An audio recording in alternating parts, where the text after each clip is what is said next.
Manchester United accélère le mouvement pour l'attaquant de 25 buts, Gonçalo Ramos, qui pourrait battre son record de transfert. Fabrizio Romano a confirmé que l'accord de Jörg Schmadtke avec Liverpool était imminent, le directeur sportif acceptant l'offre des Reds. West Ham a trouvé le remplaçant idéal de Gianluca Scamacca, avec Victor Gyökeres sur le radar des Hammers.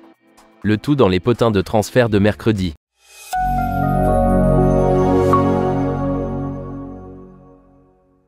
Les Red Devils préparent ce qui pourrait être une nouvelle offre record pour recruter le buteur de Benfica, Gonçalo Ramos, bien qu'un rapport affirme que le Portugais pourrait ne pas être le seul attaquant à arriver. La signature d'un avant-centre de haut niveau est la priorité numéro 1 de Manchester United sur le marché des transferts cet été. Harry Kane de Tottenham et Victor Osimhen de Naples sont depuis longtemps considérés comme des cibles privilégiées.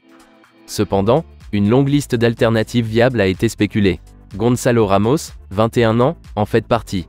Le média portugais A Bola a rapporté en avril que Manchester United s'était mis d'accord en interne pour recruter le joueur cet été. Aujourd'hui, un nouveau rapport du Mirror apporte un nouvel éclairage sur la situation. Il affirme que Manchester United se prépare à intensifier sa poursuite de Gonçalo Ramos, qui pourrait rejoindre le club en même temps que, et non à la place de, Harry Kane. Il est répété que Harry Kane est l'option préférée des deux, mais qu'il sera également le plus difficile à signer. Harry Kane pourrait encore signer de nouvelles conditions avec son club d'enfance pour mettre fin à toutes les spéculations. Même s'il refuse, Tottenham hésiterait à vendre à un rival national. Un transfert de Gonçalo Ramos est donc beaucoup plus facile à réaliser, les clubs portugais comme Benfica étant tributaires de ventes régulières de joueurs de haut niveau. Gonçalo Ramos s'est montré à la hauteur cette saison en remplaçant Darwin Núñez qui a rejoint Liverpool. Gonçalo Ramos a inscrit 25 buts et délivré 11 passes décisives en 44 matchs cette saison. Il a également inscrit un triplé pour le Portugal contre la Suisse lors de la Coupe du Monde. Le Mirror ajoute que Manchester United considère Gonçalo Ramos comme un joueur qui peut contribuer à la fois au présent et à l'avenir. Âgé de 29 ans, Harry Kane serait considéré comme une solution à court terme, à l'instar de Robin van Persie en 2012. Manchester United est prêt à entrer en contact avec Benfica, et espère qu'un accord pourra être conclu pour un montant inférieur à la clause libératoire de Gonçalo Ramos, qui s'élève à 120 millions d'euros. Une offre comprise entre 70 et 100 millions d'euros, avec des suppléments, serait sur le point d'être discutée entre les deux clubs. Le record de transfert actuel de Manchester United reste les 103 millions d'euros qu'ils ont payés pour signer Paul Pogba de la Juventus. Le Mirror note qu'un transfert de Gonçalo Ramos, si l'on tient compte des suppléments, pourrait éclipser le prix de Pogba. Signer Gonçalo Ramos et Harry Kane dans la même fenêtre serait une entreprise gigantesque, et pourrait dépendre d'une nouvelle injection financière de Sir Jim Ratcliffe ou du cheikh Jassim Ben Hamad Al Thani. Cependant, le Mirror est convaincu que Manchester United a au moins l'intention d'essayer, et qu'un mouvement pour Gonçalo Ramos est le premier à être envisagé. Selon Fabrizio Romano, Liverpool est sur le point de nommer un nouveau directeur sportif après que Jörg Schmadtke a accepté leur offre. Jörg Schmadtke, 59 ans, est le directeur général de Wolfsburg depuis 2018, et est apparu comme la principale cible de Liverpool pour remplacer le sortant Julian Ward.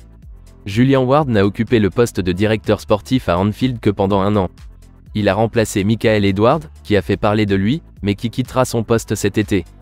Jörg Schmadtke est l'homme vers lequel les Reds se sont tournés, et, selon Fabrizio Romano, l'Allemand a accepté l'offre de Liverpool. Un accord serait imminent et Jörg Schmadtke se mettra rapidement au travail sur le plan du recrutement à Anfield. Il travaillera en étroite collaboration avec Jürgen Klopp, qui est devenu de plus en plus influent dans le recrutement de Liverpool au cours des dernières saisons. Fabrizio Romano a conclu que Jürgen Klopp restera crucial dans le processus à venir. Il avait été envisagé que Jörg Schmadtke n'arrive qu'en tant que consultant. Ce n'est toutefois pas le cas, le Daily Mail affirmant qu'il assumera toutes les responsabilités en tant que directeur sportif. Selon le Mail, un contrat de 3 ans allant jusqu'à l'été 2026, date d'expiration du contrat actuel de Jürgen Klopp, sera signé. David Moyes espère avoir de nouveau de la chance en Championship, et a jeté son dévolu sur Victor Gyökeres de Coventry City pour remodeler sa ligne d'attaque. Selon le Mirror, David Moyes espère rééditer son coup de maître de 21 millions d'euros pour Jarrod Bowen. Jarrod Bowen est arrivé directement de la Championship en rejoignant Hull City, et est devenu depuis l'un des ailiers droits les plus menaçants de la Premier League. David Moyes n'est pas satisfait des performances de la recrue estivale, Gianluca Scamacca, qui, selon l'Écossais, ne travaille pas assez dur. Les spéculations vont bon train sur le fait que Mirail Antonio va céder sa place à la fin de la saison. L'international suédois Victor Gyökeres, 24 ans, est désormais dans le collimateur de West Ham et serait évalué à 23 millions d'euros. Seul Chuba Akpom, 28 ans, de Middlesbrough, a marqué plus que Victor Gyökeres en Championship cette saison. La concurrence pour la signature du Suédois pourrait venir d'Everton et de Leeds United.